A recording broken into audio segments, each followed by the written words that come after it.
Hello there, everyone. Welcome back to some more Let's Play Vampire the Masquerade Redemption. In the last episode, we read Mercurio's plot that he so graciously left on a podium for us to read. It was his room and sealed from any other folks accessing it, with the possible exception of Garanol. But we read it, and he was indeed intending to diablerize his sire at some point, before the moon had fully waned. In fact, if I recall correctly, the way that was read, that was amazing. We brought the information back to Ekaterina along with the Nod fragment. We learned in his journal that he had also done something to a golem, a guard made of stone and given life through a shem, and was protecting the Jewish quarter. It went a bit berserk and began killing the Jews there. We showed up and defeated it, and we're going to return the shem to Mendel, the old rabbi's son, since the rabbi himself was killed by it or died at some point. This is when Christoph and Mendel had a small conversation about his soul and whether he is actually damned or not. And Mendel made, I feel, some amazing points that Christoph might not agree with, given his own faith. We then remembered that I had a note from... I can't pronounce her name ever. Aneska. There it is, Aneska. And she... Well, actually, she is, well, she's a bit obsessed with Christoph. She really loves him, and she's going to search for a way to help him. She agreed with Mendel in a way, because although they didn't talk with each other, I suspect, she said very similar things. Hopefully this will help Christoph realize that he might not be as correct as he thinks as he is. We then arrived here at the prince's location to talk with him a bit about the upcoming battle. This is Prince Rudolf Brandl, a Ventru prince, and he desires something for his assistance and or help, I think. It's to make an attack to free people who have been captured by the Premishals, and or the Tremere, right. We've learned that the Zimici and Tremere are fighting each other here in Prague, or will soon be doing so. And we, the Bruja, are looking for assistance in freeing people who have been captured, which could potentially be as well as Neska, since she was missing from her chambers when we had checked. He sounds like he might be willing to do so if we get him an artifact from a cathedral, the arm of some saint. But the cathedral is protected from any vampire passing a ritual circle, stopping the Canaanites or kindred from entering within it. Thankfully, we have a quest log that no one else here has that tells us that we can enter Joseph's tunnels in the Northern Quarter Cemetery and retrieve the reliquary for Prince Brandl. So we know what to do. And that's it for the summary, I think, of what happened in the last episode. Oh, no, we also gained Serena, a new vampire, one of the Cappadocians, because we had returned to Garanol to ask for his assistance and or tell him what had happened with his child, Mercurio, but he already knew. And he also knew that what we had done. I guess he's got some video cams, all the skulls, the glowing eyes or something like that in there. He saw what we did, and he didn't mind that we did it. He was grateful that, I guess, he wasn't there, or maybe he would have felt compelled to do what he did, especially because we unraveled Mercurio's plot, which he was very grateful for, and he feels awful that the Jews were being killed because of his child, and he will seek to make amends for this. Okay, so with the summary done, let's go ahead now and look at our characters' stats and disciplines and equipment. We are now wielding a bastard sword on Kristoff, which might not be very good, but we're going to use it at least at the moment. We bought some gauntlets, I think more or less after the raid on the Cappadocian's haven. Still wearing padded clothing, still have a skull cap, and 2 rings to give us plus 25 appearance total. We improved our stats a bit. I think we've picked up 5 stamina, 5 dex, and almost 10 strength. We have enough EXP to move this a little bit to 50, so I intend to do that. For Wilhelm, we've picked up a fine broadsword in the chest at the end of the last episode. I also showed off that you can get different items from chests if you're willing to just reload the game before opening them. I might do that once or twice in the future. We will see. Generally, I don't like doing that sort of thing. It feels a bit too cheesy.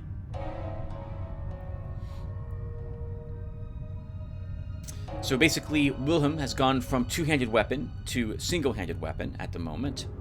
Silver ring. 2 silver rings.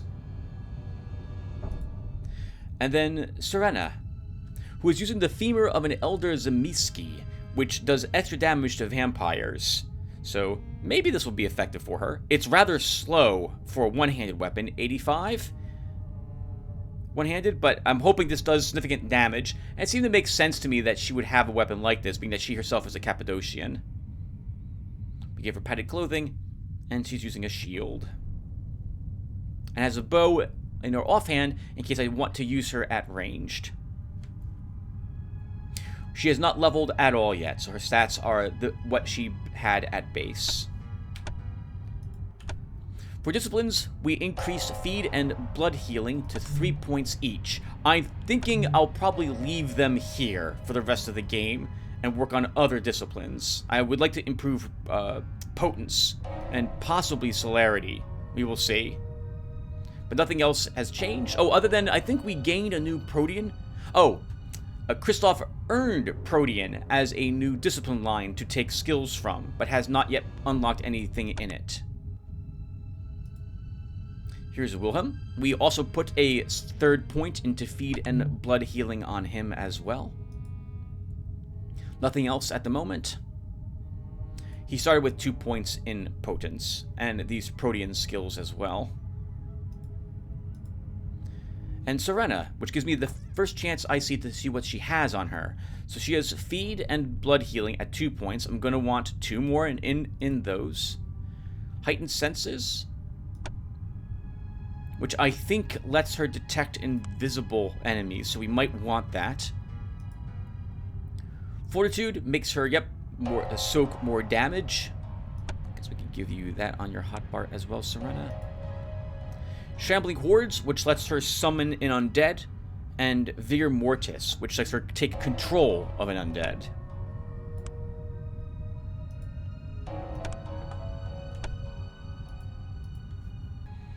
Alright, guys. Let's go ahead and follow the quest log. Or rather, prepare for this, I suppose. Enter Joseph's tunnels in the Northern Quarter Cemetery and retrieve the reliquary. Very useful that we have some guidance from on high to tell us what it is we're supposed to do next. Very, very handy. I suppose you could say our guardian angel is still watching us, since otherwise we wouldn't have a clue as to how we're supposed to deal with the cathedral. We have to go around and start talking with a bunch of people to figure out how to get past the defenses of the cathedral would prevent us from entering it. Joseph, to my recollection, is a Nosferatu, and there are tunnels going throughout Prague to get people to places that are otherwise inaccessible. But the tunnels probably aren't for general use, and I remember what Joseph's going to ask us to do. That said, I would like to... Well, I guess we're going to keep our weapon as well. I would like to go and talk with Ekaterina first, and Cosmos. And in the meantime, since we're going to be doing a bunch of walking around and we're going to visit a few shops, I figured I'd talk with you guys as well while we do this. So first off, I thought it was odd how quickly Cosmos yelled at us, or was begging the prince for forgiveness. I suppose we were in his haven, surrounded by his people, and if he decided to do anything to us, there was very little that we would have been able to do to stop that. I must say that whatchamacallit would have been able to do to stop it. Cosmos and Ekaterina, if he wanted us staked and tortured for hundreds of years because we insulted him, that sucks. So Cosmos was probably looking out like, oh my god, Kristoff, I have to say something or you're going to be murdered. But thankfully, the prince was feeling a bit merciful. But I do think that it's a sign of weakness for Cosmos to just give in like that, considering how he yells at us when we speak out of turn. Thankfully, I suppose we have the Bruja blood to blame in this instance. But I view it as just Kristoff's faith, his belief that he's saying the right things to help other people, which we've seen him say before. We've seen him stick up for the little guy and, like, venture into things, venture out even when he puts himself into peril to help folks. So, I think we said the right thing there. Good day to you, young sir. Okay, I'm here for some better gear. I would like a better bastard sword than this. And I would like some gloves and a helmet for Serena. Let's see if we can get lucky enough and he might be selling something of the sort. He is! Okay, he's selling an exquisite bastard sword. It's 10 more damage and 20 accuracy. Same strength, same speed. Okay, perfect. Let's sell this one. And then buy that exquisite one. Since Kristoff won't be wielding a shield for a bit, if ever again, let's buy him a better helmet to give him a little more soak. We can give this helmet to Serena.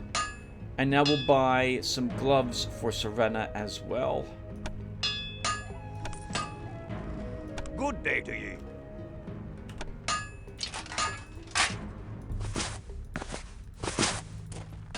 Oops, sorry about that. Alright, so...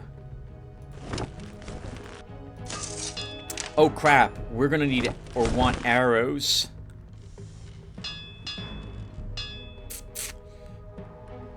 We could hope to find some. I guess I won't buy them at the moment. And we'll give the rapier to Serena in case we're not fighting vampires with her. She can swap to using that instead.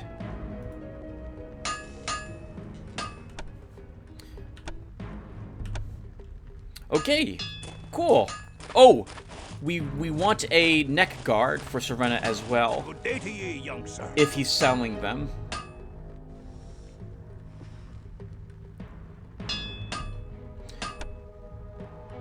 You know what? I'm gonna buy some arrows while I'm here.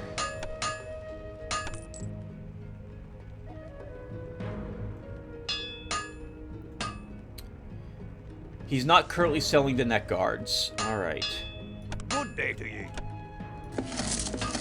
The equipment he sells is also a bit randomized. In so much that you could walk in here and he'd sell completely different things than if... and then if you reload the game just outside, he might sell different things. But I don't think you can get him to just reshuffle his shop items by quitting. Sorry, by quitting. By... how to describe... I'm messing this up. I've had the shopkeeper's equipment change dramatically on occasion, so there might be a timer that he's on to determine what items he's going to sell. But he can mix it up, so if you don't see something you want right then, try maybe saving the game, quitting, or going some other place, and then going back to the blacksmith and see if he changes up what's for sale. I'm guessing that the gypsy works the same way. Alright, let's stop in the university and talk with the Katarina and Cosmos.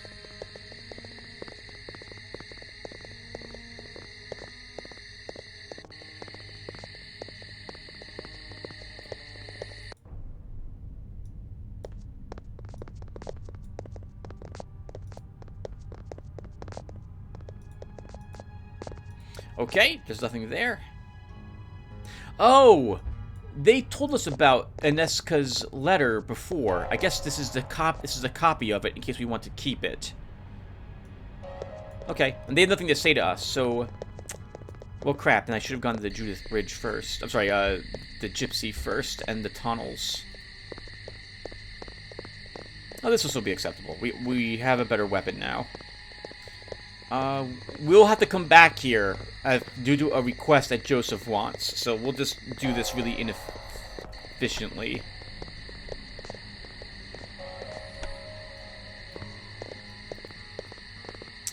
Okay, so to the North Bridge.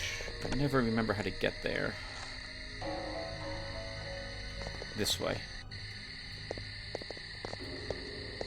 I think. Then this way. Alright, so what else can we talk about, guys? So, let's talk about cheating, because I'm going to cheat when we get to the Gypsies again. Because we're going to go back over the bridge to visit her. I plan on replenishing some of my potions of vitae.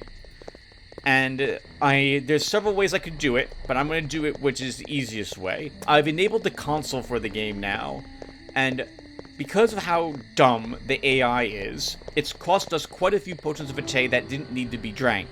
But I don't feel it's right for me to restore every single potion that was drank, because we probably did benefit somewhat from this during our raid on the Cappadocian's Haven. That said, I'm pretty sure Serena had 4 potions of vitae when we gained her, and I gave 1 to Wilhelm and 1 to Kristoff to bring them to 2. Well, as you can see, Wilhelm drank another potion of vitae at some point. I didn't notice him do it, so we're down yet another potion that we didn't need to be downed. So I'm going to give us 3 vitae potions. I'm going to do it by buying them from the Gypsy, and then restoring our cash. There's a way to do it by just spawning the items through the cheat console, but I haven't been able to figure out what the bottle of vitae is. I guess we could try that really quick. Let me put a break here in case I get it wrong. Alright, let's see how this works. So I think I can say, give me, and then it's the item. Bottle of vitae? No, okay. So I don't know how to do it. So there is a way, though, to give me cash. So I'll buy 3 bottles of vitae and then restore my cash to what I currently have. But this means I do have to go to... Uh-oh. Oh, we went the wrong way. This is a dead end. I'm stuck! There is, as you can see, there's collision detection in the game, which means that you can actually block for people if you need to run past your companions, if you can get them out of the way quick enough to do that sort of thing. It does mean, though, that the path that finding is a bit awkward if you can't actually figure out how to get past your own companions. I generally don't cheat in the games I play, and I will absolutely, if I'm recording a game and cheating, I will mention it that I've cheated if I'm doing so. I don't feel like this is a bridge too far in this instance, because that Mercurial battle was, that entire episode was so frustrating. Oh my goodness. And now that we've fixed this so that these are no longer enabled, we should not run into any future... Oh, trouble of that sort, which reminds me. I need to put your disciplines back on the bar again.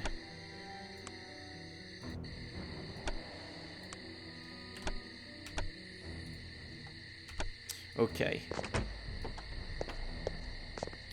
Now, where would Joseph be? Let's see.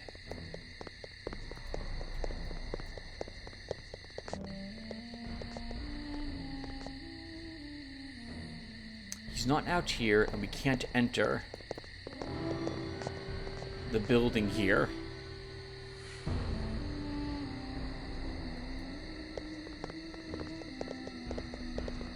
Looks like a will-o-wisp, but I think this is just a lantern.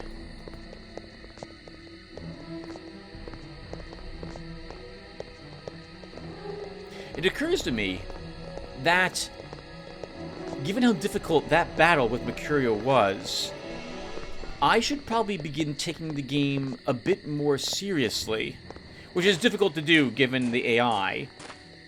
But it's probably possible that this is a game where I can build my character incorrectly and reach a point where I can't make any progress.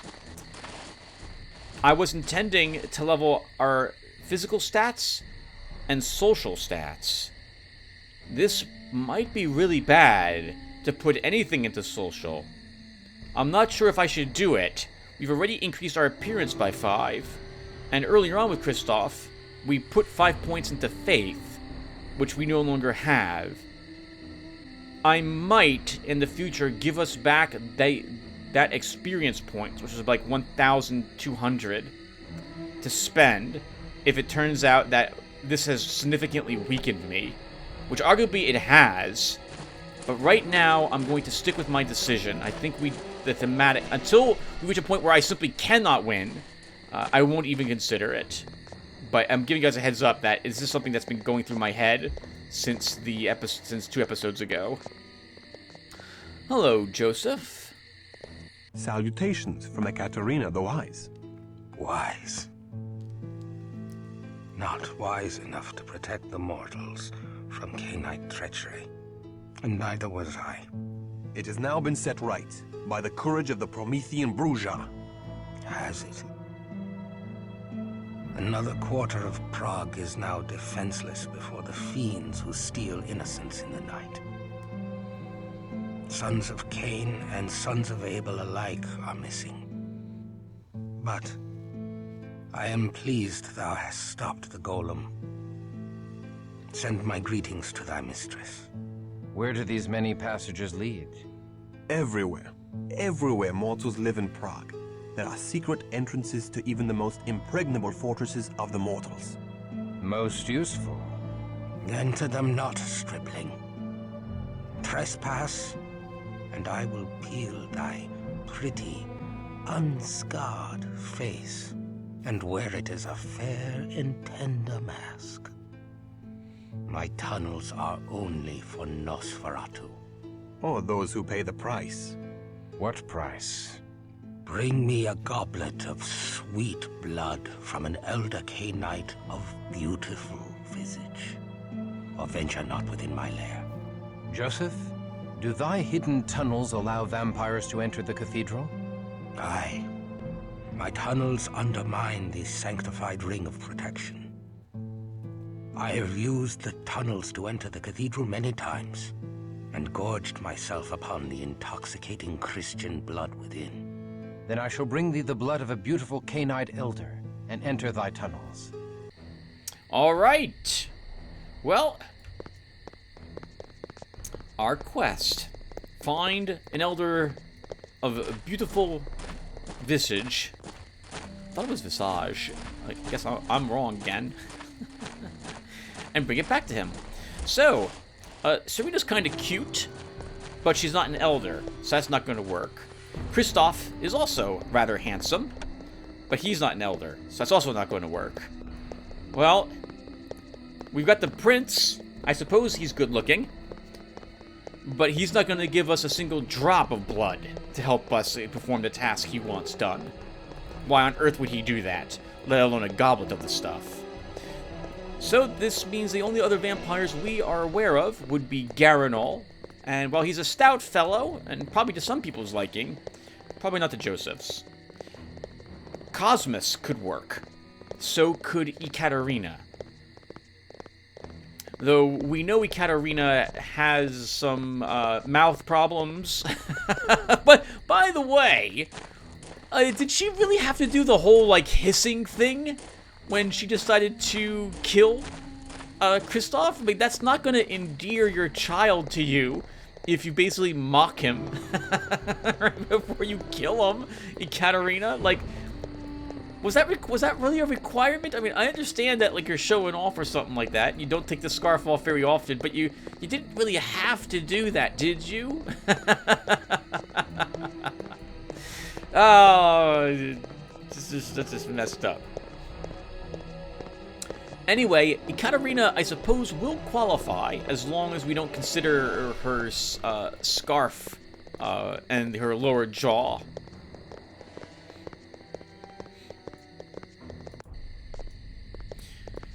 So, let's first do the cheaty thing that I've mentioned.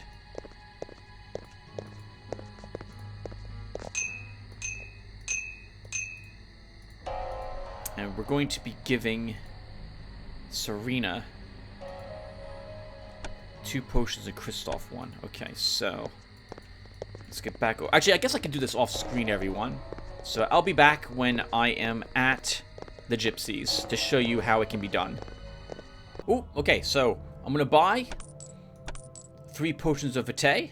Farewell, young one.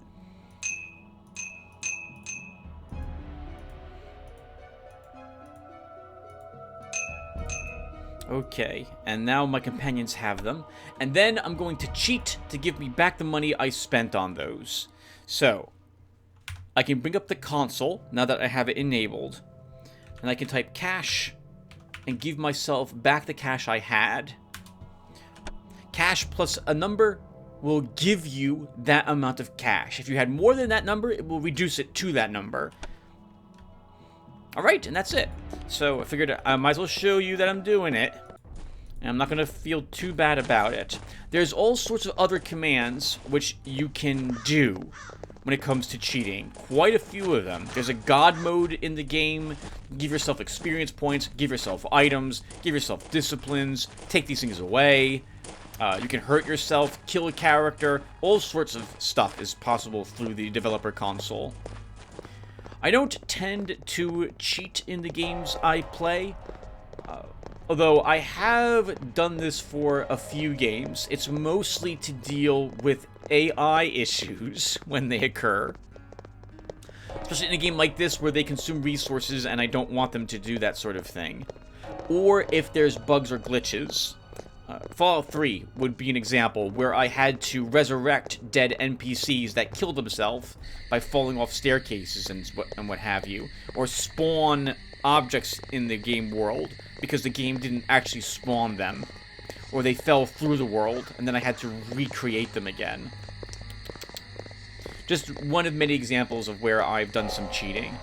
I've also done quite a bit of modding to the games I've played in the past for balance reasons. My Armageddon Empires videos, for example, I tweaked the Machine Empire faction to give it a little more strength that I thought was lacking compared to the others. And for Darkest Dungeon, I made an entire mod which rebalanced the entire game, since I was very unhappy with the direction it went in during the beta. Just some small examples of stuff.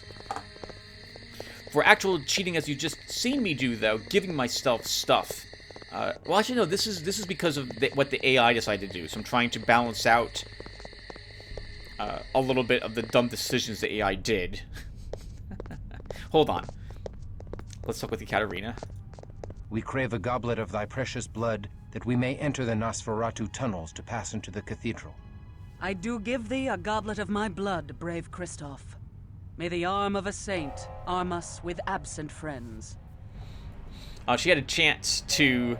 I can't help but note, Karina, you still have the goblet in your hand. I see that. She had a chance to actually say, "May the arm of a saint arm us." Like she could have really focused on the pun, and she didn't do it. I guess she's a bit wiser than I would be given the opportunity for this. I'm wondering if some of what we're learning will be useful in the future for Kristoff as well. Like how the Nosferatu work, how the prince treated us, and so on. It'd be kind of cool if it did. You know, it occurs to me that this game has multiplayer support, and while I wouldn't play multiplayer, I think there's been custom campaigns made for the game. Maybe.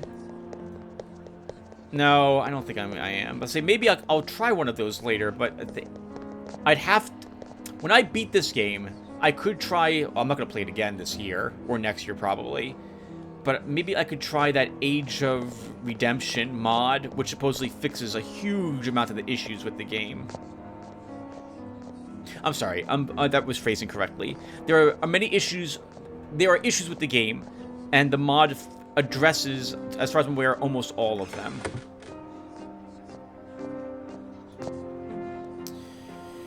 Okay, I'm not going to sell any of this stuff at the moment. You know what? I'm going to just hold on to that.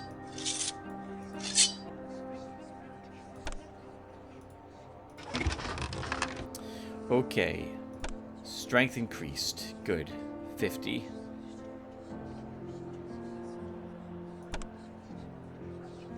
We do not have the points for more point in stamina there. 100 is not really enough for anything for you, Serena, so I'm going to hold off on increasing any of your stats. Okay. Let's now get back to Joseph and enter the tunnels. I'm thinking, as before, what we'll do is we'll adventure through like half the tunnels or something like that. Potentially, and then maybe leave to level. And then go back and finish it up. Will be the plan.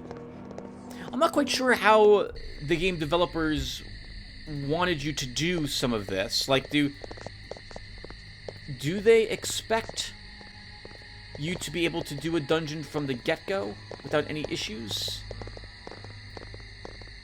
This is so tempting to feed on her.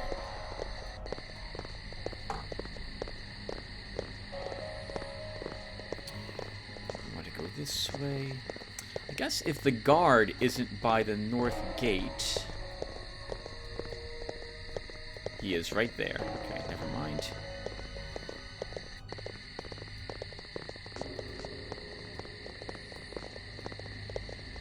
We'll probably at least start with what we have currently. I remember in the tunnels, I think, were populated by enemy Nosferatu, actually, which is a bit weird that Joseph lets us in his tunnels, and then we get attacked for being within them. I remember bats. And rats down there, too. No more undead or the like.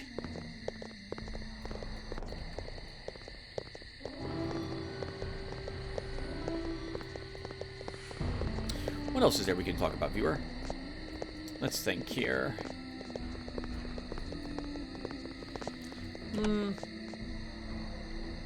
We're going to need better armor very soon. Just padded armor is like the bare minimum. Well, no, rags are the bare minimum. It's a slight step up from that, but it's not very good. I'm hoping we can find what we need inside this location.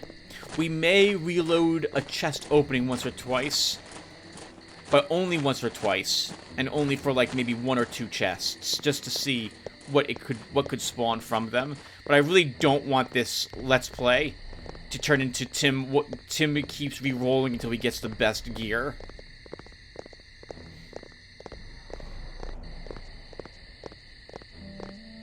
I feel like I should let my companions use their disciplines on their bars. But on that same note, I know they're just going to waste their buffs using it when like a single rat's around. Kristoff would use celerity and potence in order to kill a single like ghoul rat, and that's just so annoying. No, I guess I'll just leave it off. I'll do my best to jump around to characters and have them use abilities I think I want them to use. I wonder if Serena will gain access to the Plague Wind ability that Mercurio had. Be fun to level her as a spellcaster, I think.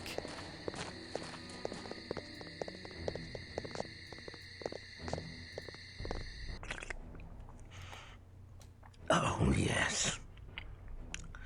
It is lovely. Most lovely. Thou mayest enter my halls. Go thou. However, I cannot guarantee a safe journey. Alright, so that's the... I guess it's everyone for themselves in the tunnels. Maybe other groups go into there looking for experience points or what have you. And Nosferatu are looking to kill because they want the same. Alright, guys, so... let's get ready for this, then.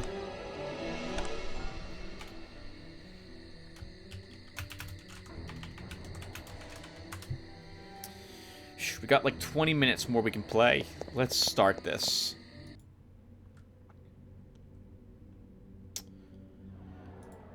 I'm thinking... okay, hold on. So, let's see.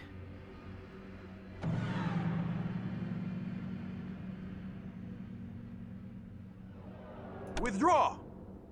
Withdraw! Alright. Stand home. We'll take neutral stance to start. And venture upwards. Oh, hello!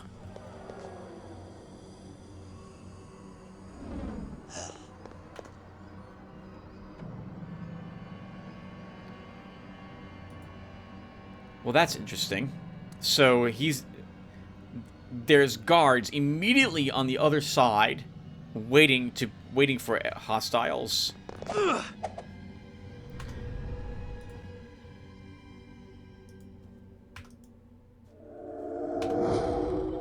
Nice. Okay, so we can use heightened senses to reveal Nosferatu. Oh, but only she sees them. Interesting.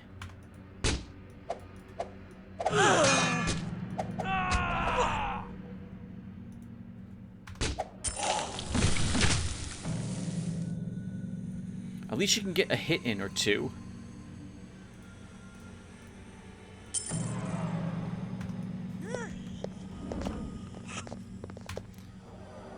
Well, since this is only one Nosferatu, I'm not going to feel really compelled to go all out with disciplines to kill it.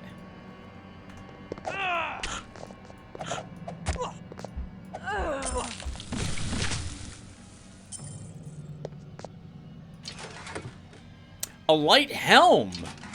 Well, that's 215 bucks. Let's have you wear it, Wilhelm. Good start. A shame there's just... oh. A shame there's no quick save.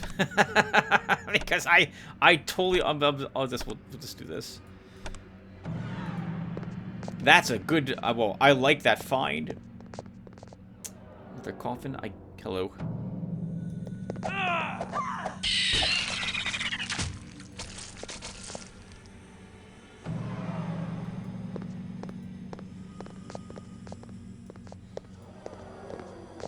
Breakable barrels and some coins. Oh, sounds like something hurt us. A scroll of heightened senses. Christoph will give that to you.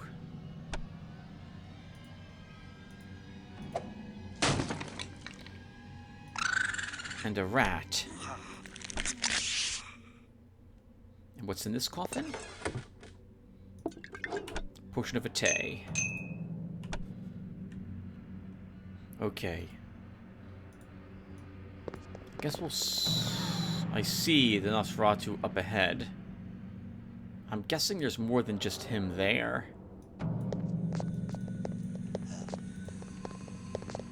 Ah.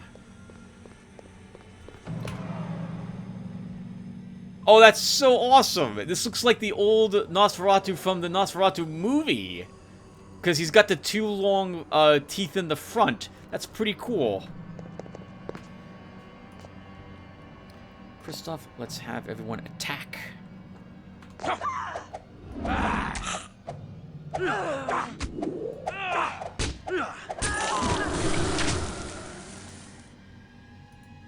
Well, I don't know what it was trying to do, but it didn't work very well for it, did it?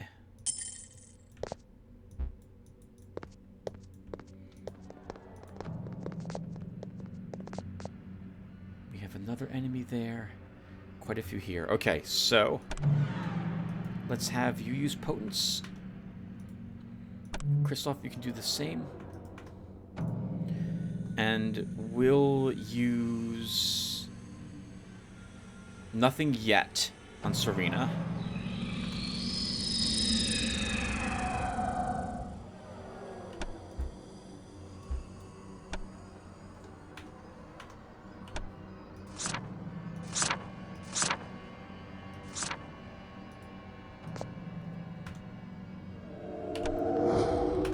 Okay.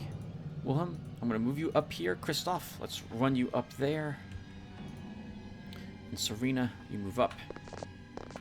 Okay, or... Wait, I forgot. They don't do quite what I want them to do. Okay, Kristoff. Let loose thy wrath. I'll set you to aggressive, and you'll head at that guy. God, I hope you continue to do so. I don't know what you're doing. It looks like you're casting a spell. Okay. Alright, never mind. I guess I am wrong about this because they still are using disciplines that I don't want them to use. Hold thy place. Go to neutral stance. Kristoff used some sort of other ability. Come on, guys.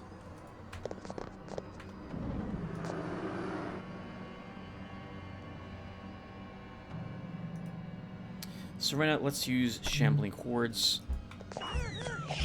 Oh, or we can't do that.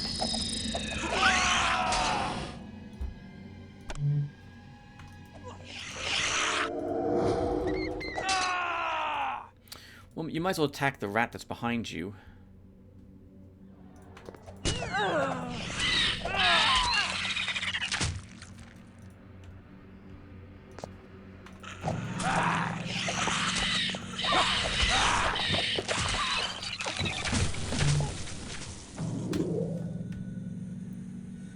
Okay, good. We took a little bit of damage, but you survived it. We have a really confused looking Nosferatu there. Wilhelm, let's have you attack him. Oh, he's hurt. Maybe we can feed on him. We'll give it a try.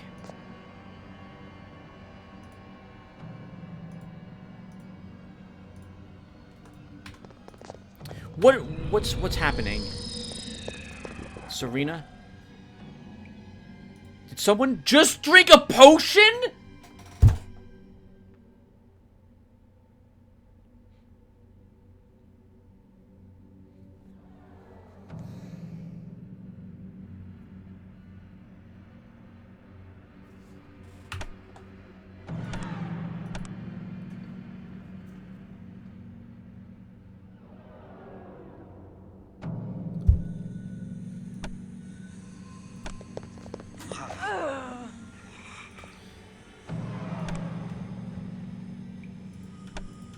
I do withdraw.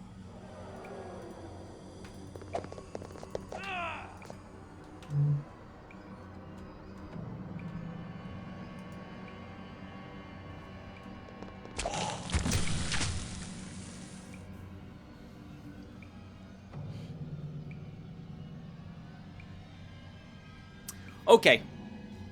Okay. Oh my god. It's not... I was willing to believe it was my fault. It's not. It's the game's fault. The configuration just doesn't care.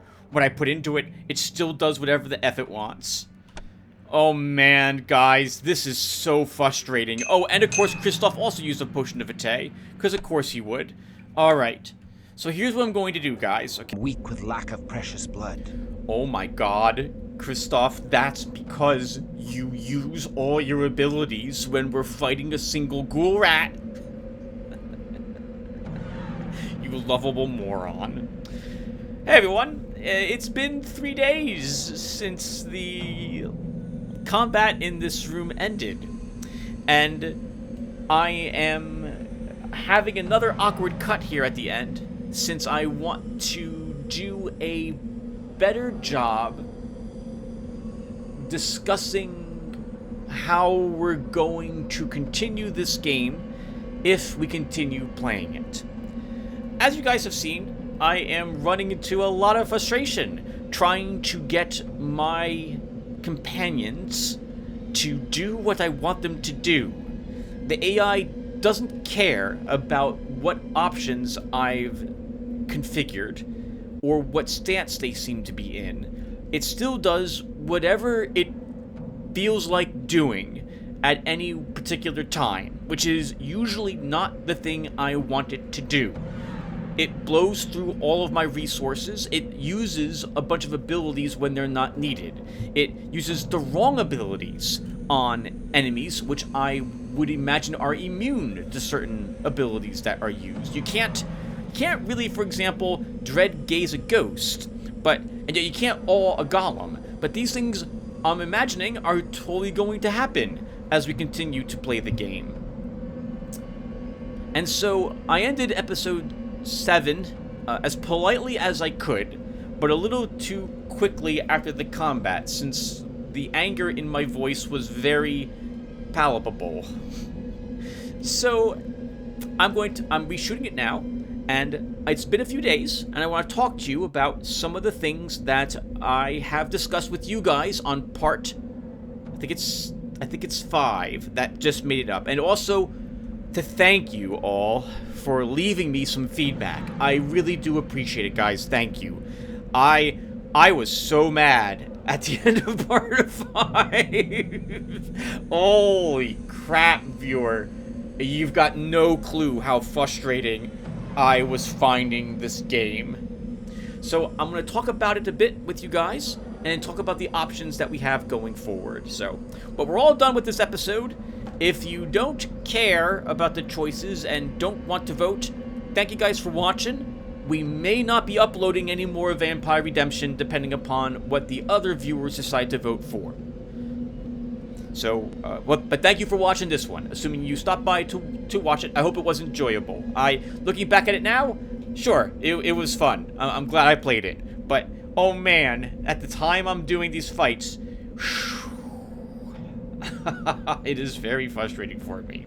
Alright, so, hello viewers. Let me cut this part off because I liked how this came out. Okay, so I am a control freak when it comes to the games I play and the units in my command.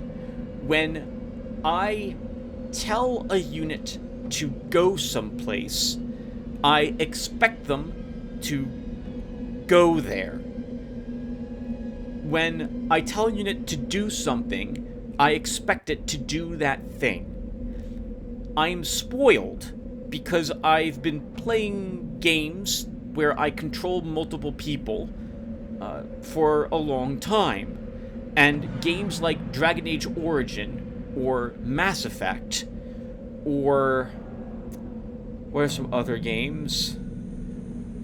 Warcraft 3.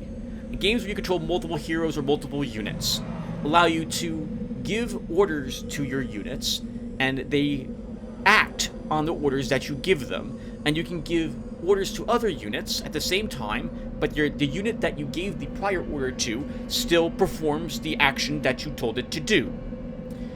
In this game, the AI doesn't work that way. It does what it thinks it needs to do the moment you leave its control.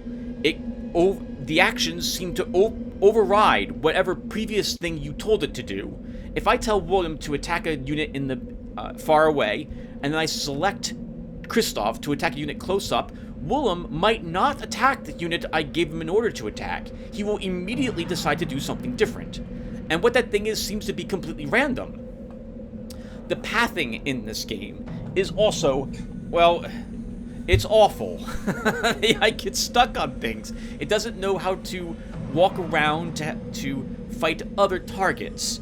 And it can be very frustrating that I have to guide the AI specifically, carefully, to places to get it to begin attacking. This combination makes it extremely difficult to rely on my AI to make smart choices and to reach targets that I need them fighting. That the AI decides to blow through abilities when it's not needed, attacking weak creatures with powerful skills, using abilities on creatures that are completely immune to it, like trying to, let's say, dread gaze a boss, which will probably be immune to fear, for example, it's a waste of blood. And the AI just does it. It doesn't care, because you don't have the option to prevent it from doing these things. So, since I've been spoiled by the other games I've played since this game's been out, guys, it's been 22 years since this game was released, right? I cannot, or I'm having a very difficult time forgiving the AI programming. And it's probably not fair.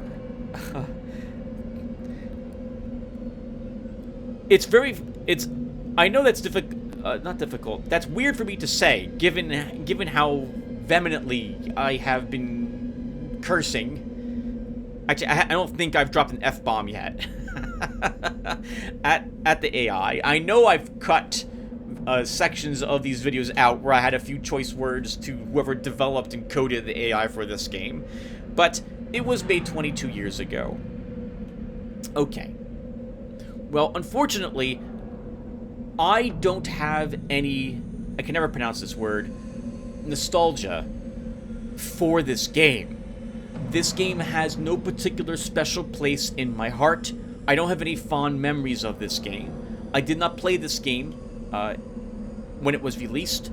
I played this game several years later, and I did not finish the game because other better games, I'll say it, were released since then. And I remember struggling with the AI even back then, and was pretty amazed at how dumb it was. But I forgot exactly how dumb it was until I began playing it with you guys. So, we have 3 choices going forward, because it's got to be one of these 3 things. It has to be, because I know it's funny to watch, but I really don't hate playing a game. I know there's viewers who like this game, and maybe some of you are willing to try to forgive me for being so harsh on it.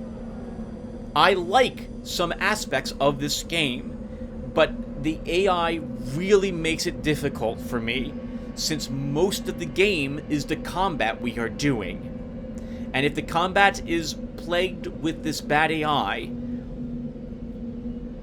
it's a no-go for me.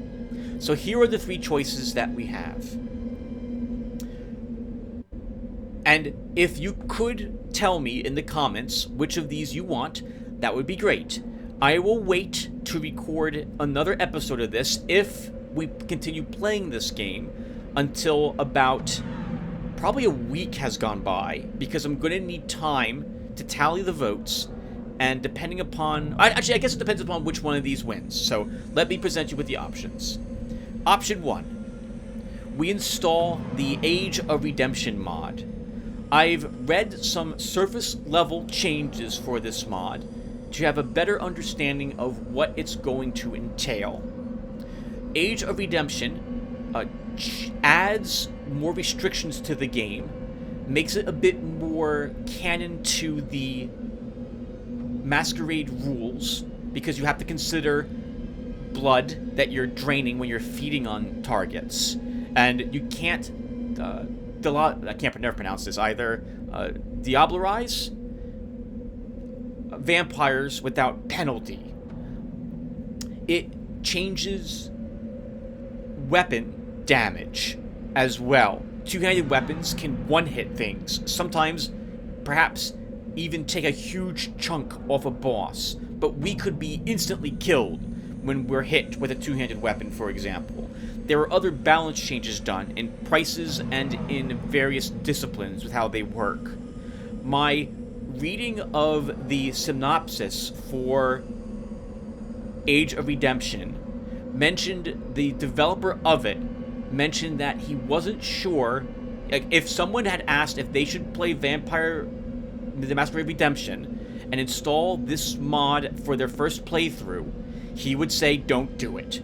Play the game without it first. This way you understand what Redemption does, because you might not like what Age of Redemption does. I think it will be enjoyable as long as it's fixed the AI. And from what I've heard, the Age of Redemption allows the AI's pathing to be smarter, and it gives you more options for controlling when and when and who your vampire's disciplines are used upon, and so we can actually configure it a bit more.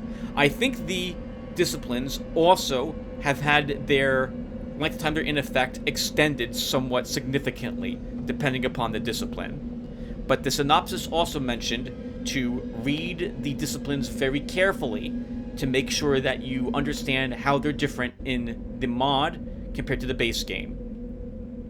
So, one more time, as a quick synopsis of option 1, it's install Age of Redemption, and we try it. There may be changes. I think it fixes the AI, but some of the other balance changes might not be to our liking, but I'm willing to give it a try. Unfortunately, the Age of Redemption is not, its saves are not compatible with this game, the base game's saves, so we have to start over. So what I would do is I do the silver mine off screen, but I would do the Cappadocian tomb again. This way you guys and I can both see what changes are done that would affect us and see how it alters our experience of running through that tomb together. Option 2. I cheat a lot. Whenever the AI decides to use abilities in combat, after combat is done, if I notice them use something, I'm going to scroll up on our log and see what it was that they decided to do. And if they've done anything dumb, then I will just create vitae potions and drink them to make up for the blood wasted there. So for example, this is really easy. All I have to do is say add thing vitae, and this spawns a bottle of vitae for me.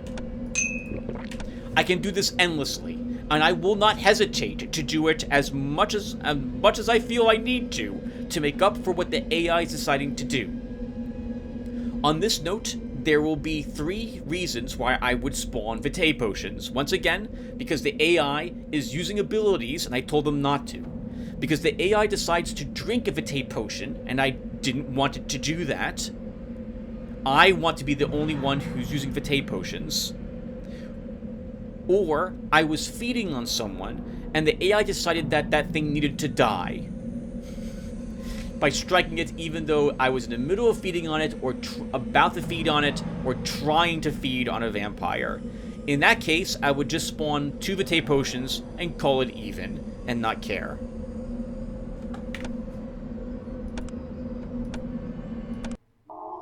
You should know that I have been playing the game but not recording it for a bit, with the cheat rules in effect, and it is fine. As long as I know that I am able to replenish my vitae potions, I'm perfectly fine with the AI doing dumb things. And I'm fine with the AI using abilities if it thinks it must, if I was also fine with it using abilities in that situation. And in this saved slot of mine now, where I've been a bit further on, I've bought vitae potions to make up for some of them that I decided to use. I'm not going to cheat in order to make it necessarily easier, although it will make it easier. I'm going to do this in order to make up for the dumbness that the AI is plagued with.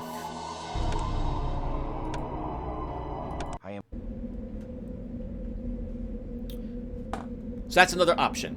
I would only cheat to give myself vitae potions and maybe Scrolls of Awakening if my AI companions are incredibly dumb and run around and get themselves stupidly killed. So that is option 2. I've been practicing option 2 because I like option 2, and it will let me continue the game with you guys without having to start over. I have nothing, though, against the Age of Redemption mod. I am perfectly willing to play it.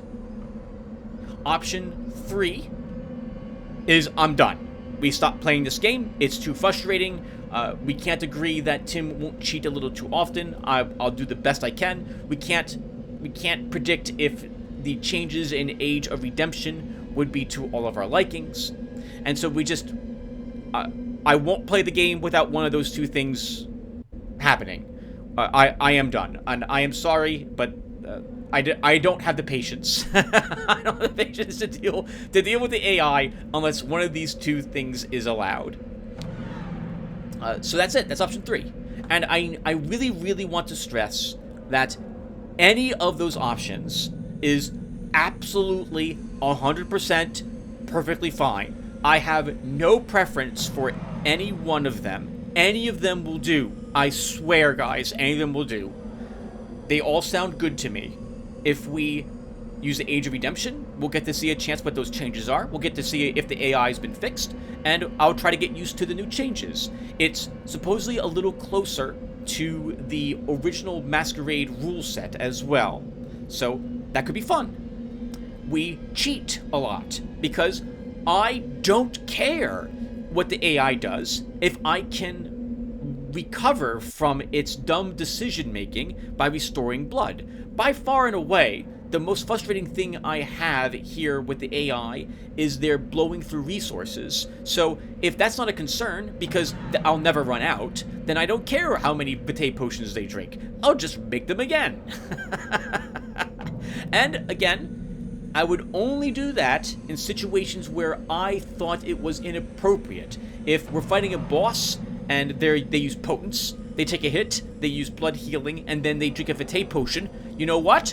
I would have done the same thing. That's fine. That's perfectly fine, AI. You did the right thing. I don't ever expect that to happen. But if it does, I won't complain. Or number 3, we stop. We're done, and we'll play something else. On that note, when it comes to something else, there are 2 other games that I have that might fit the season. One of them I was intending to potentially try when the Consuming Shadow is finished uploading. I have Nightmare Creatures for the Nintendo 64, which is a beat-em-up of sort. The camera's behind you, it's a 3-dimensional area. I'd play the priest, and we'd beat up werewolves and what have you. It's got some really awesome music. It's very creepy and atmospheric, and I remember liking the game, but it has been about 20-some years since I've played it, but I have the ROM for it, so we could play that. I've also got Eternal Darkness.